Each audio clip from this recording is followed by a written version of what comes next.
Well, hello, everybody, and I'm so excited to have Karen Fazio here today with all of us. She has a lot of wisdom to share. She is a conscious living and dying specialist, I would say, and I'm going to read you a little bit about her, just because it's a lot.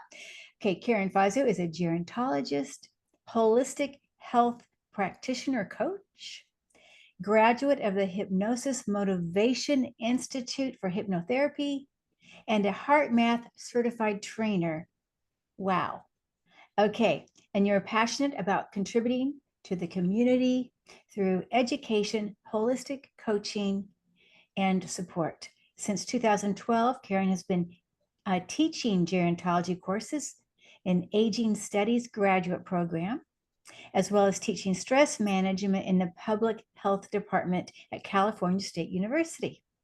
In 2014, she published her first book titled Care, Grieve, Grow, Growing for Your Aging Parents While Caring for Yourself. I'm saying caring for your aging parents while caring for yourself. Okay. And then, anyway, I'm just so happy to have you.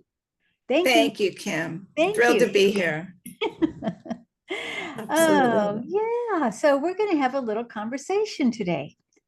What can you tell everybody who's watching? First of all, I want to bless everybody that's even watching and even thinking about watching here, because this will be a lot of information and hopefully in a very supportive way for so many people.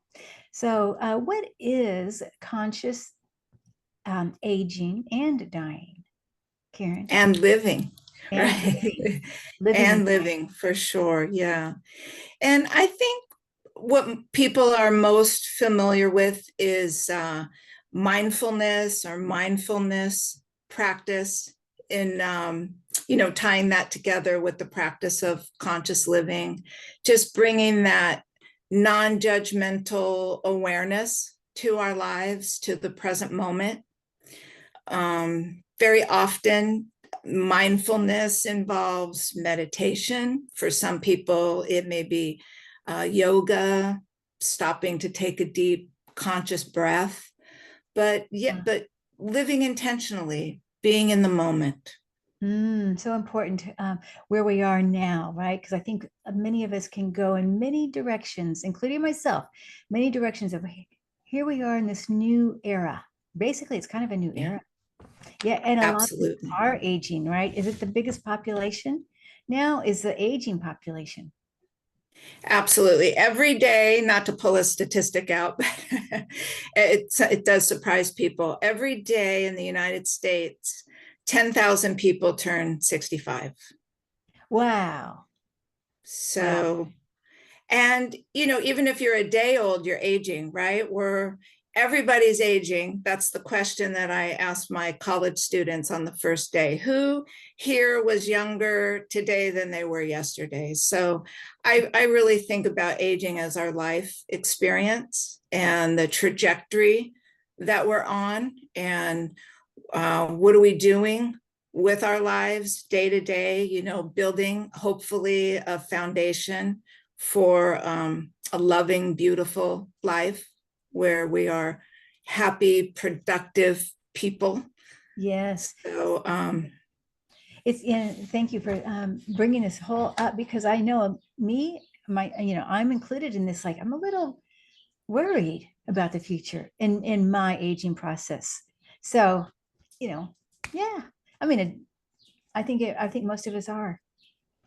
well, we don't know what it's going to look like, right? And we see things happening in our families and in our friends group. We see people transitioning, passing away. We see people dealing with disease and decline, and you can get sucked into that feeling of waiting for the other shoe to drop, and what's going to happen to me, and what is it going to look like. And even if we're doing our best to take care of ourselves, physically, emotionally, mentally, spiritually, life does throw surprises at us. And I think back to our topic, conscious living, I think living from that space helps us to cope, helps us to stay as balanced as possible and reach out for those resources when we need them.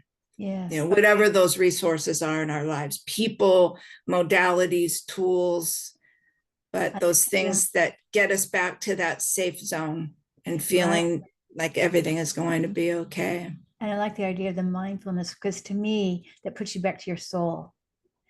Absolutely. And the soul Ab- is always okay. Yes. Yes, yeah. I am safe. Yes, Yes. yes. I So how am does safe. stress impact our conscious living and conscious dying? And as we're moving forward toward that end point of our life? Well, chronic stress is, because we need stress, right? And stress has become such a word, right? I'm so stressed, and a lot of those feelings of stress come from our lives that are maybe a little bit too busy, and all of the physical distractions that are around us, and losing touch with our soul, with the call of our soul. I think of it as.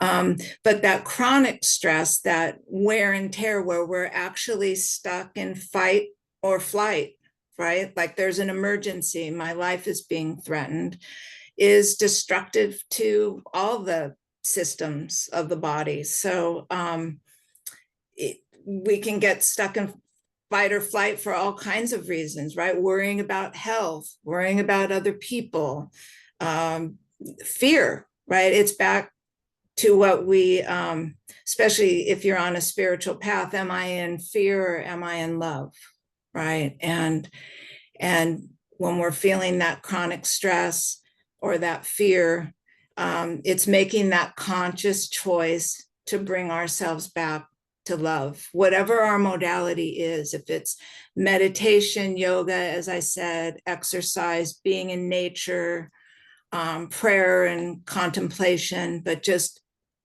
coming back to our heart and soul, really, to know that we're safe. So it's almost like a mantra to me, what you're saying. Always coming back, coming back. It's like living in prayer, perhaps. Mm-hmm. And calling ourselves home, right? Mm-hmm. Back to the heart and soul, and whatever divine source we call on, whatever resonates for the person. Yes. To get them back to that safe zone. Okay, beautiful. So how does one who is in a situation that seems very stressful and they're in a lot of fear, I mean, there's many, many reasons that we can go down that path.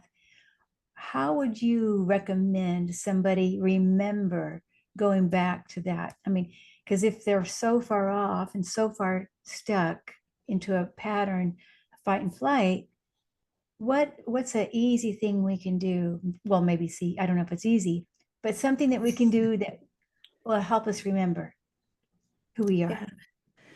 Well, everyone's on their own path, and I can only speak to what works for me, but definitely, and I think others would agree, using our breath to transport us to that safe space. And how often do we hear, right? Stop and take that deep breath, take that conscious breath. I mean, breath is life. So taking that deep conscious breath, thinking loving thoughts, the whole basis of HeartMath. I think you mentioned I'm a HeartMath Yes.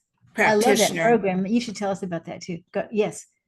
Yes. So, well, HeartMath uses the breath, but it also uses very intentional thinking and feeling, because what we think and feel matters, and it does impact our nervous systems, our cardiovascular systems, all the systems of the body.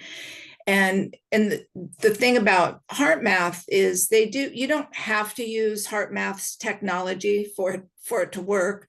But the beautiful thing about the technology is that and you may want to think of it as biofeedback.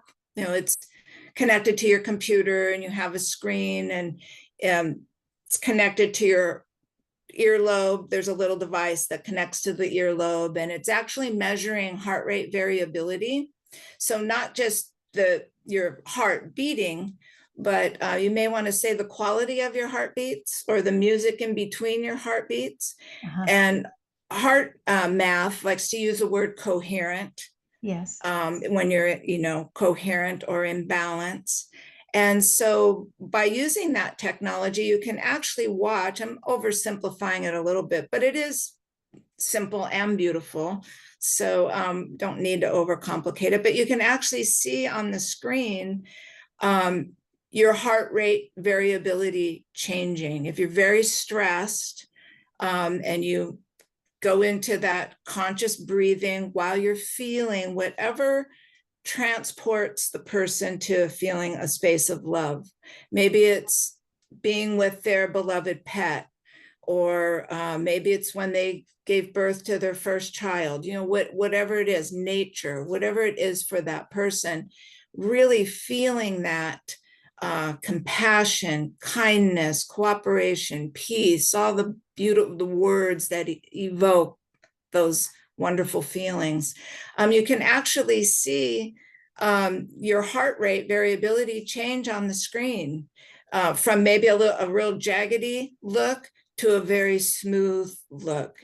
And when a person can see that, it helps them to realize that we are the masters of our reality, let's say. Yes.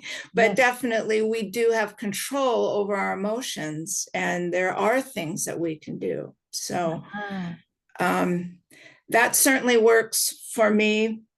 Being in nature works for me. Yep. I've utilized or used Bach flower essences for many, many years. Mm-hmm. So there's all kinds of tools available to us. Music is healing, Yeah. dancing is healing, just Mm-hmm. creating beauty in our environments. Yes. Right. And Right. yeah. Wow. I guess you probably are familiar that you can get that heart math on your phone as an app, Oh, absolutely. and it's Yeah. free. It's free. And you Yeah. put your thumb, I think it's your thumb, I can't remember. No, your finger on your camera, and it Yeah. measures your coherence. Yes. And Yeah. It's a very, I mean, they've been around for years. And I mean, major corporations are utilizing heart mouth training. The military uses it, first responders. uh-huh. So, Yeah. I because remember. our heart, oh, I'm sorry. No, no, no, go ahead.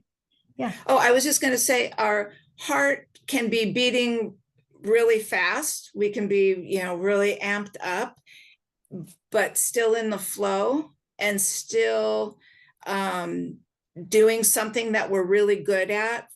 I don't know, an EMT, an emergency medical technician, always comes to my mind, right? Somebody who's really good at that, but they're in an emergency and their heart's beating really fast, but they're still coherent. They're in the flow, where somebody who's stuck in fight or flight, super stressed out, like we were talking about, is going to be incoherent, right? Not in the flow. Yeah, yeah. So, Well, one of the things I like just personally is for that fight or flight, there's certain points on the body you can touch. mhm, I mean, even just this simple right here, 1, 2, 3, these oh my God points. mhm, The, right, the neurovasculars in the front, just very light touch here. That helps also bring your body into coherence. right. It reduces Yeah. that triple warmer meridian, that fight flight meridian. Yeah, or emotional freedom Yeah. technique with the tapping. And I know a lot of people say, oh, that how can that possibly work? But it's working with the body's electrical system. And I say just try it and see, be your own experiment. Right. Got to find something that works for So, you, that resonates with you. mhm, Yes, yes. mhm. And that reminds me, because I know I have this little heart math on my phone and I forget to use it. So Oh, maybe other people will find it as well. Um, and I you think, know, I yeah, think it's important to say too, I know I've certainly experienced this and have, you know, heard others say the same. But when we are in that, we'll call it stress or in fight or flight, or we're in fear, or we're irritated, or whatever that negative state is, our our egos can really love that and want to keep us stuck there, Mm-hmm. right? And not even, yeah, you could say we don't believe there's a way out, but there's something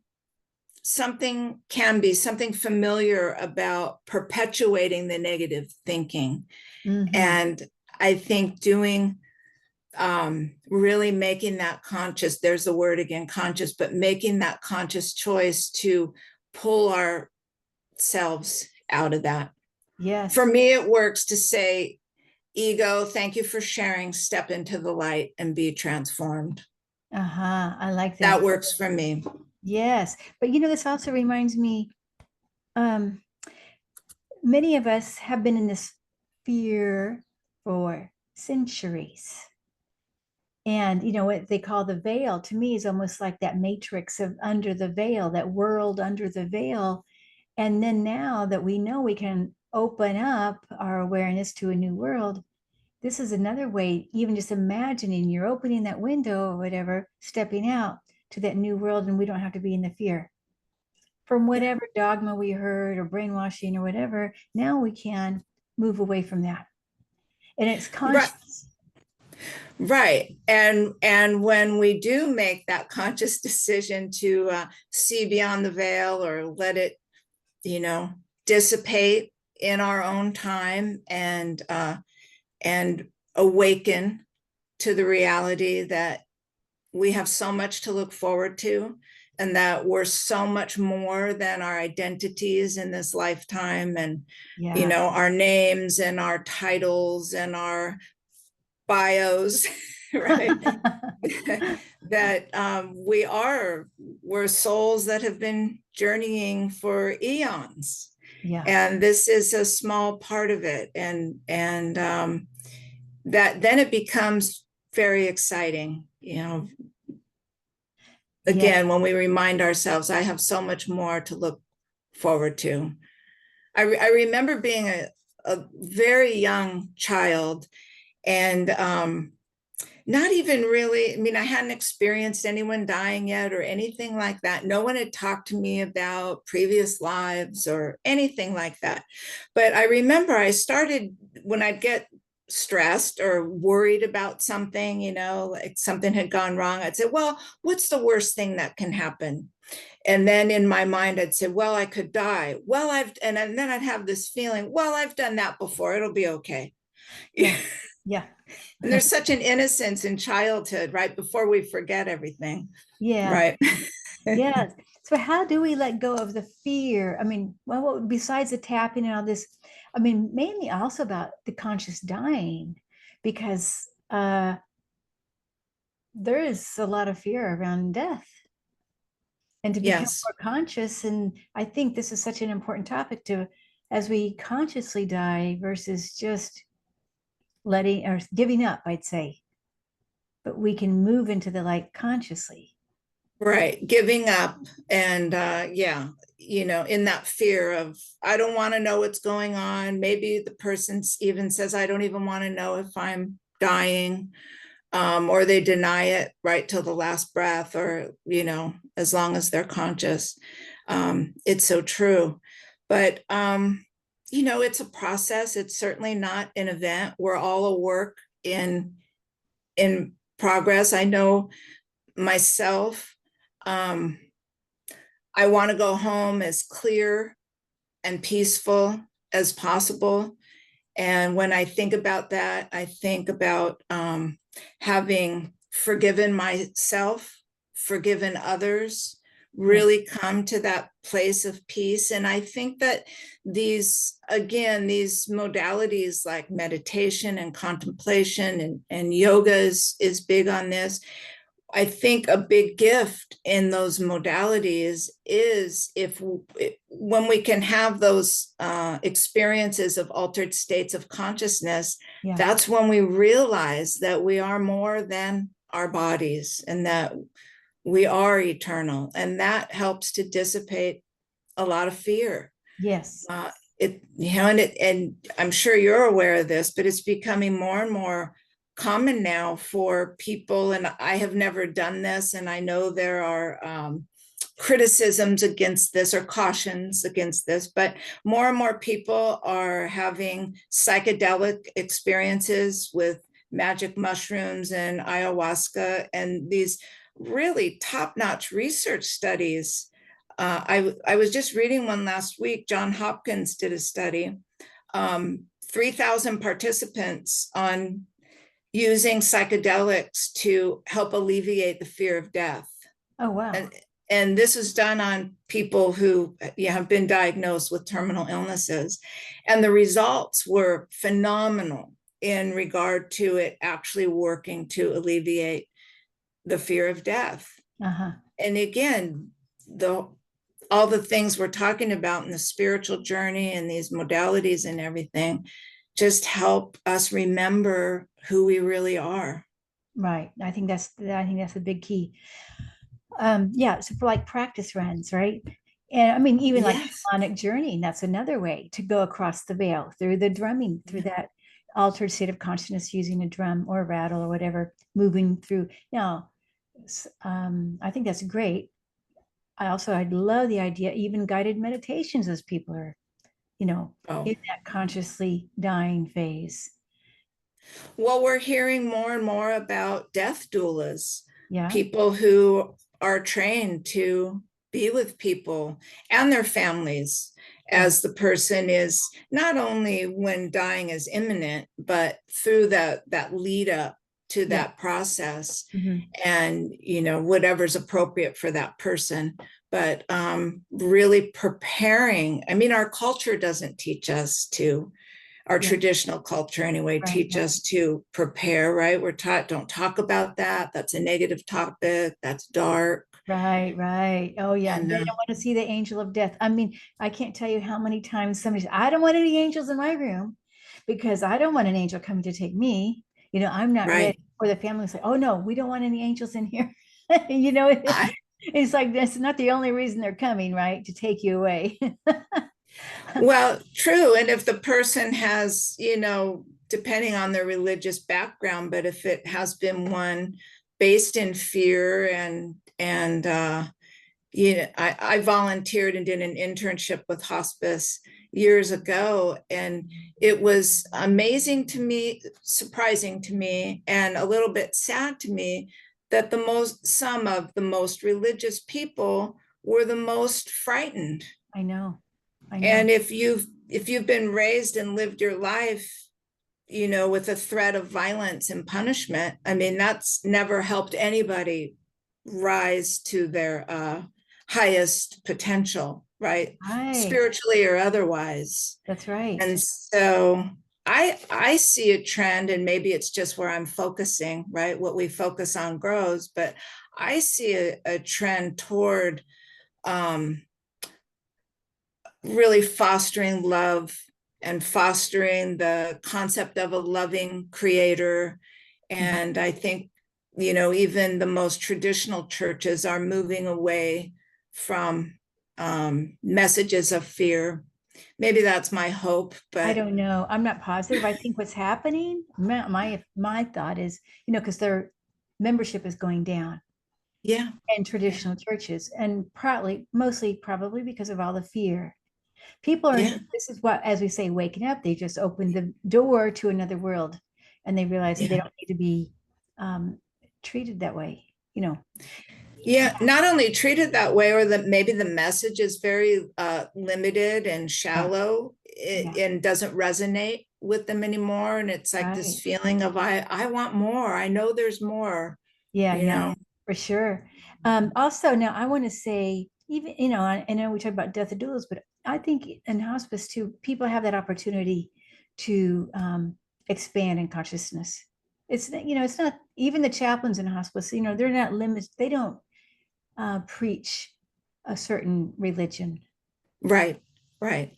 They're Yeah. open to all, and they don't have to do any of that at all. Sometimes they just go Yeah. visit.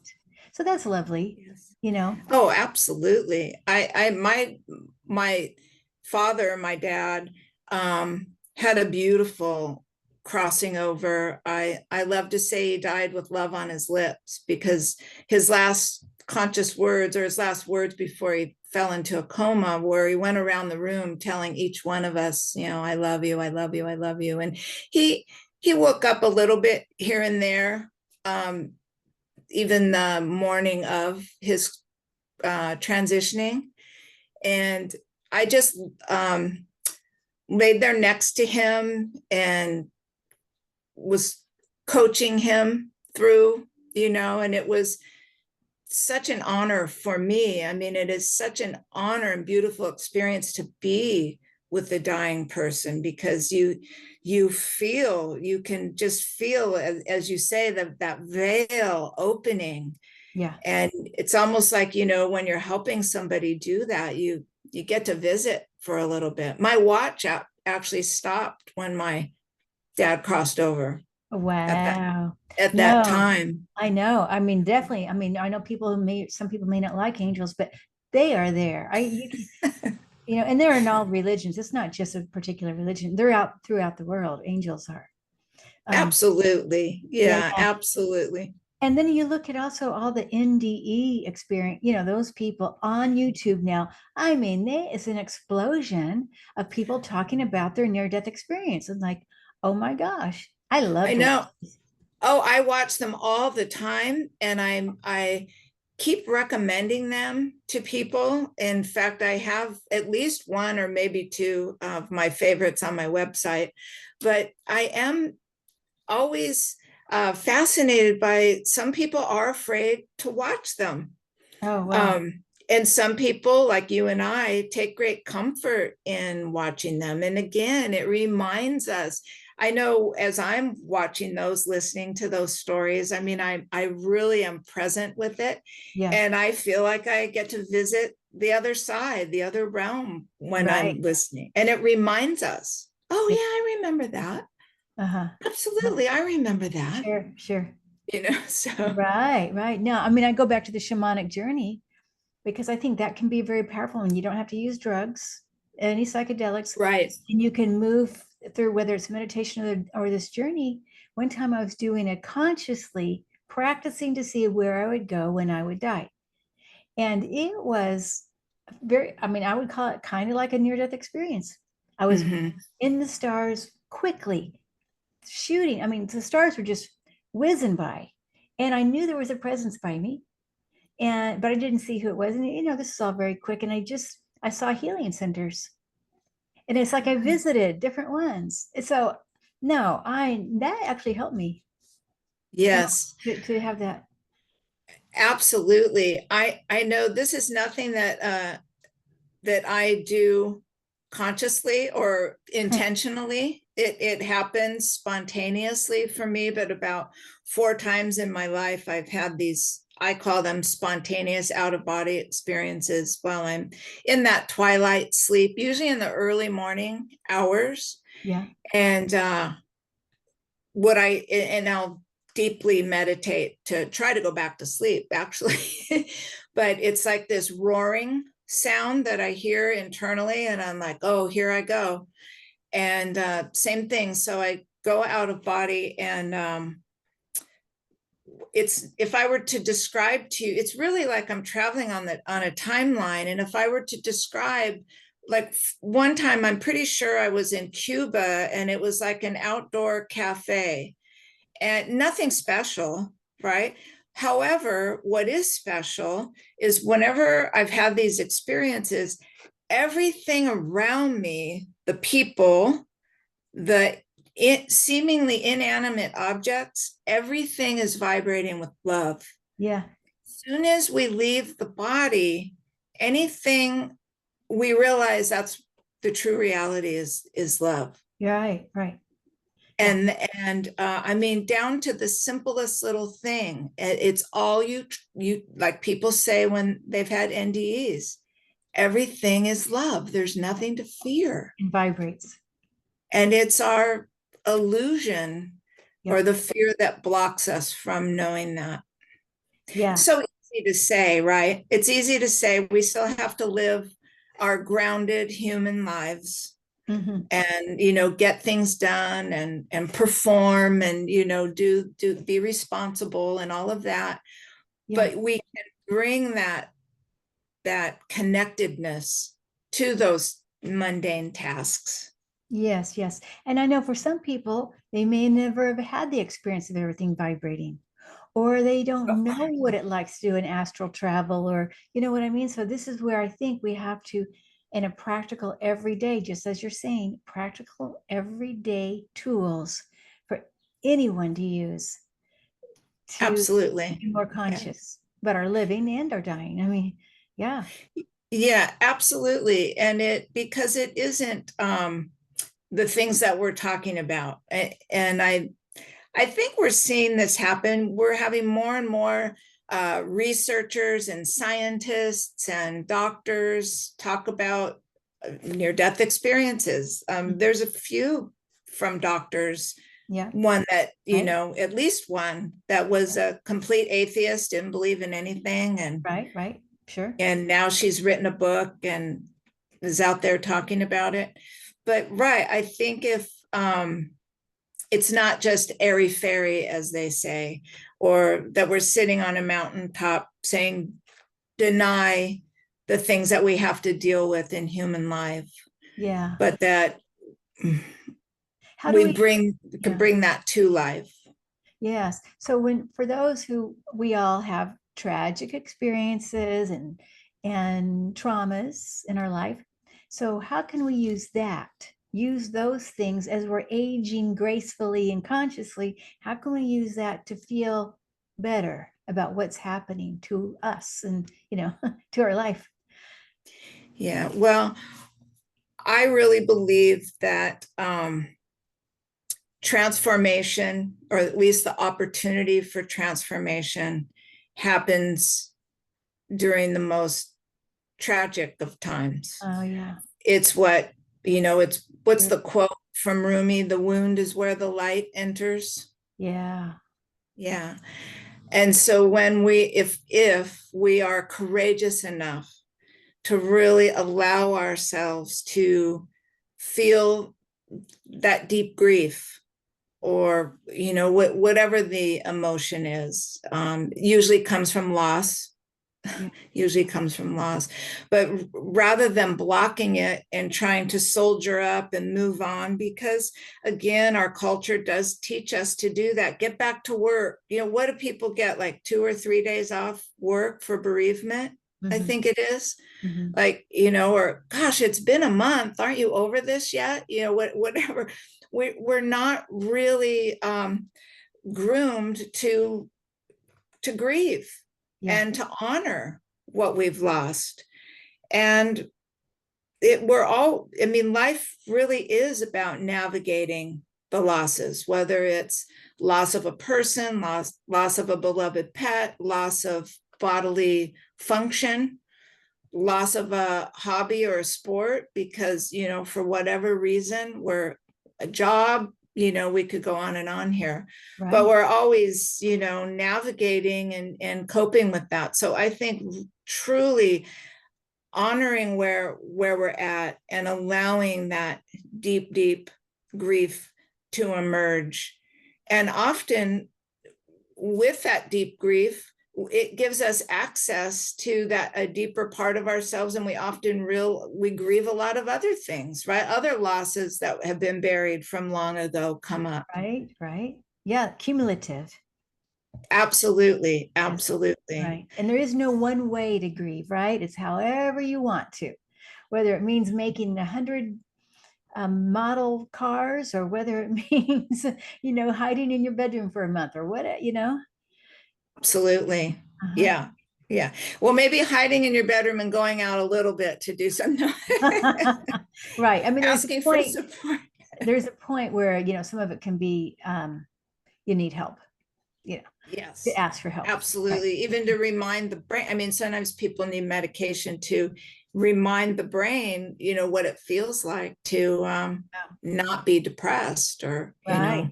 Right. Because but everything is it's a habit. even, and we know, we're so much more acknowledging now too about realizing that the stages of grief, Kubler-Ross's stages of grief are not a linear process. Right. It's not like, okay, I'm in shock and denial for 2 weeks. Now I'm in anger, and it's flowing and changes, and we can only be where we are. But there is Yeah. such, again, just being current, as again, it's such a process, and I realize it sounds much easier than it is sometimes, especially if somebody has a lot of responsibilities. They may feel like, I have no choice, I have to go on, I have a family to support, Yes. I don't have the luxury of staying home and crying. Right. So, Exactly. And that's but true, especially with the yeah, parent, the child, right? Who's lost, absolutely. yeah, and has other children at home, or who, yeah, there's lots of reasons that they could, feel that way. Huh. So I'm wondering, in other cultures, perhaps even the ancient cultures, how that would, maybe they would go through these processes of maybe aging consciously and more gracefully than maybe we do either in America or maybe most of the world culture nowadays. Absolutely. Well, in the indigenous cultures, aging people, elders, all the words that we shy away from. Yes. But we do, they do talk about conscious eldering, and we are bringing conscious eldering. You're probably cringing as I say that, but conscious eldering to the aging process, and not really encouraging people, first of all, to be courageous enough to take the so-called hero's journey. Uh, It's not for everybody, but really taking that inventory of, what do I still feel guilty about, perhaps, who do I resent, who do I not forgive, really taking that honest inventory if we choose, and being current, but also not internalizing our society's concept of aging, not shrinking away. Well, my employer, the healthcare system, my family, maybe even my circle of friends, says that I should act this way now that I'm this age, right? There's a right. real, baby boomers are rebellious, right? They brought us, well, I am a baby boomer, tail end, but our older baby boomers brought us, women's lib, and, you don't have to stay in a marriage if you're being abused, and, you can work and earn a good living, and you don't have to be a secretary, and, or a teacher, kindergarten teacher, or whatever. But yes, back to you asked about indigenous cultures. Yes, really honoring its elders for the wisdom, for the Mhm. mentoring Yes. that people in the later stages of life can bring to younger generations. Yes. Yes. Because here in, at least in the United States, you know, they're not as you don't see, we're not noticed. At least I'm not now, I'm not noticed anymore. Like I go somewhere, whatever. And it's the feeling of, becoming smaller versus more magnificent, you know. Yes, And I love the idea because I know, like in Mexico, for instance, the ones probably my age, the ladies who are in line, they go up to the front of the line. People let them go to the front of the line because they're yes, elder. it's a different, right. You're respected. Yes, absolutely. But Hmm. I think that those of us approaching and experiencing the later ages of life, I think it's up to us to change it. and not shrink back, not shrink away, because any marginalized person or population feels invisible, right? Everybody says that. I feel invisible. I feel like I don't matter. I feel like I don't count. Nobody respects me anymore. I'm not relevant anymore. You hear that. Yeah. And but I think a lot of older people have agreed to that. It's a paradigm shift, but it's just starting. And I know I'm on board for it. I'm on board for it. I have been because I teach classes in aging, and I've been bringing my conscious aging lecture to these classes with young people. And I've actually been doing HeartMath with them too. I'm just doing it. I used to keep it all separate, but I have them write, reflection papers about their experiences from the lecture or a short film I might show. And from beginning to end of the semester, there is a change. I mean, you really do hear from younger people, I never would have thought of this, or I have a different perception now. Yeah.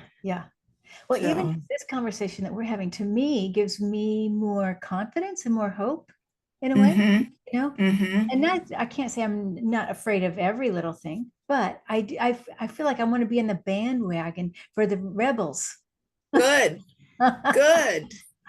I'm on that bandwagon. I've always been on that bandwagon, but I'm even more so now. Well, if you even look at the transformation that's occurred in our assisted living facilities, and really even in the nursing homes. I mean, nursing homes, people used to be in bed, even restrained in bed. There was no color on the walls, certainly no animals, no music playing, no activities. And now, but I'll go back to the assisted living. I mean, they're really catering to active baby boomers, right? There's yoga, there's Tai Chi, there's all of these activities. It's no longer is bingo the activity. So they still do there's though. I was just gonna say they're still playing bingo in the senior centers, but or there's massage and different forms of body work happening, and dancing, movie night. Yeah, I've seen that. Some places have the theater, within the building, which is nice. Absolutely. Or they do, they go to the grocery store together, or they do outings and stuff. Yeah, so I mean, there's some of that. You see these changes, incremental changes, but yeah, it is a paradigm shift. And definitely somebody said to me years ago, we train people how to treat us. Yeah. Right. And it wasn't even in the context of aging that was said to me. But I think it's it's like, oh, you're not like an older person. You're cool, whatever. I just want to get one of those granny bikes with a basket and, wear the brightest color I can find, bright pink.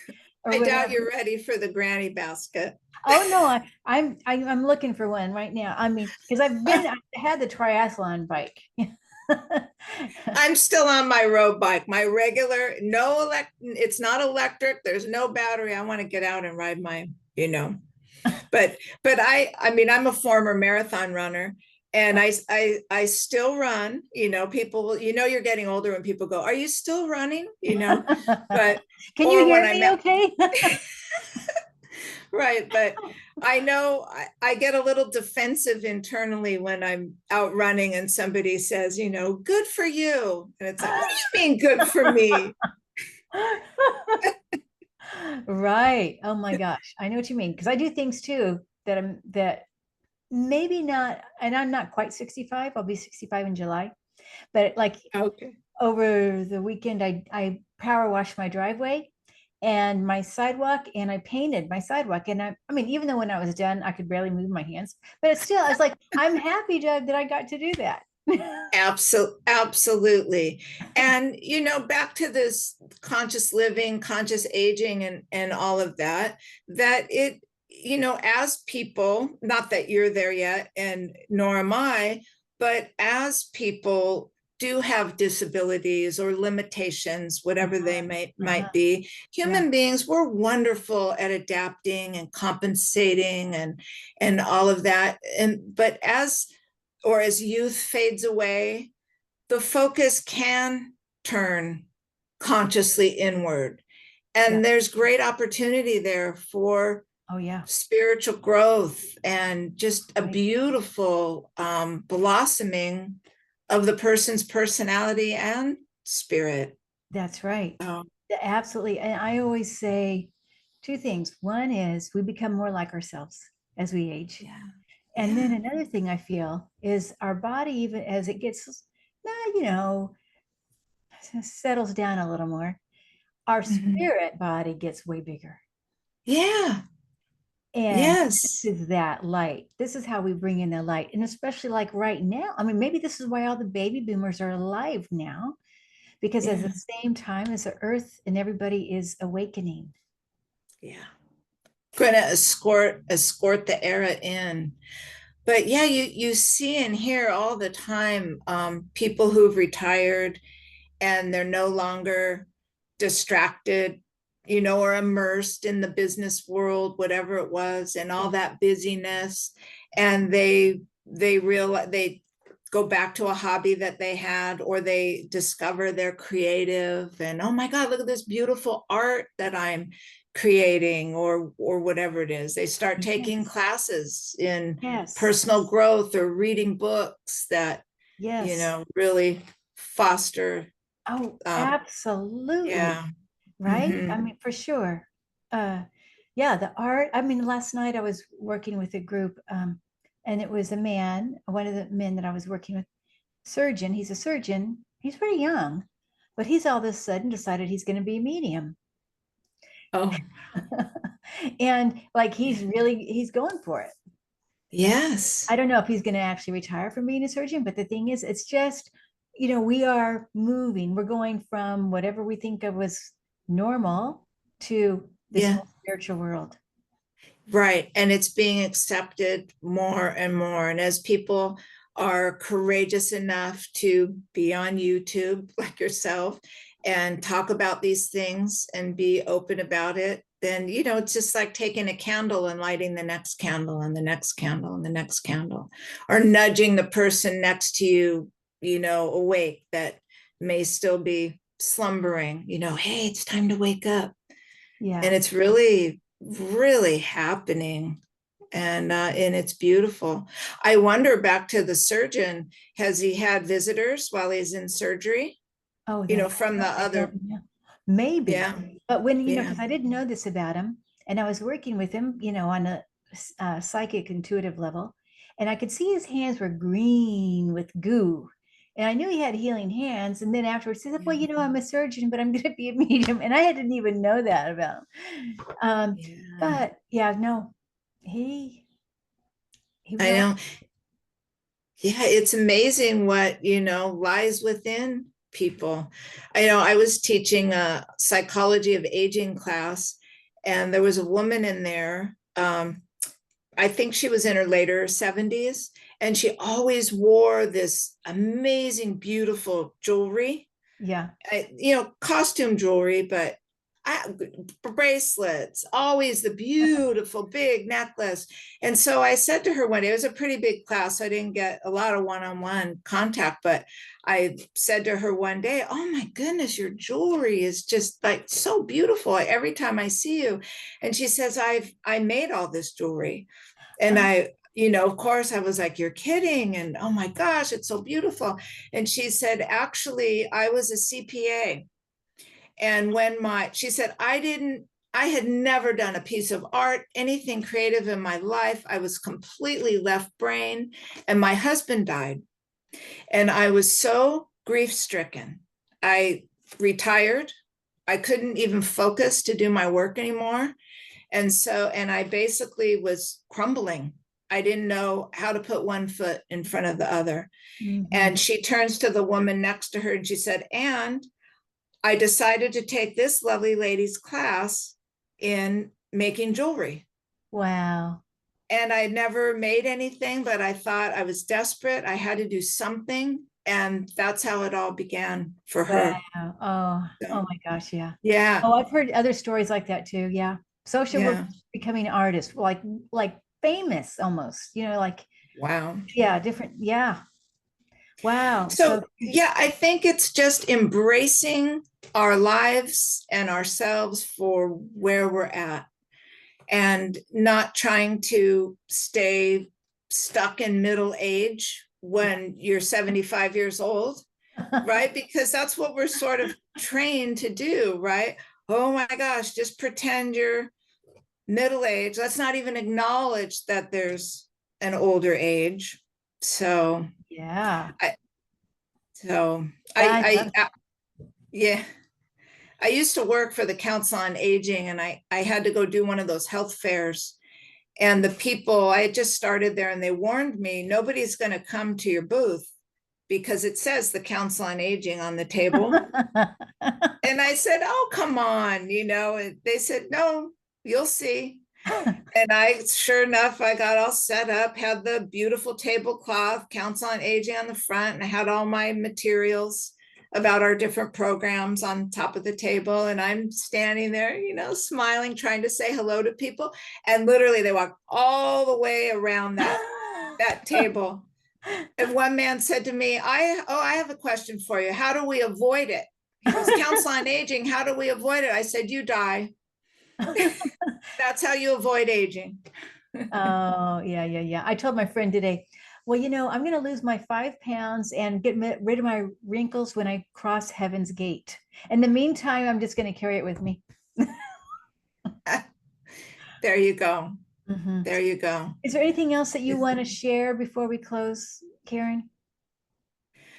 I would say I would just share in regard to all these things that we've been talking about is the thing that helps me the most when I feel like I'm getting pulled down that drain of fear is to align with love.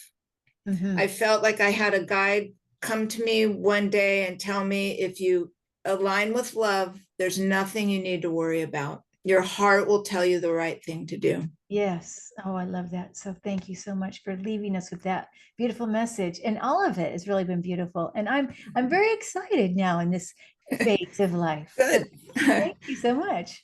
I'm glad you're excited. You should be excited, as should I, right? So Yes. thank I you so much thank you, for dear. having me. I really appreciate it. Okay. And hopefully we get to do this again. Absolutely. Okay. Say the word. Okay. All right. Bye-bye Thank you. now. Bye.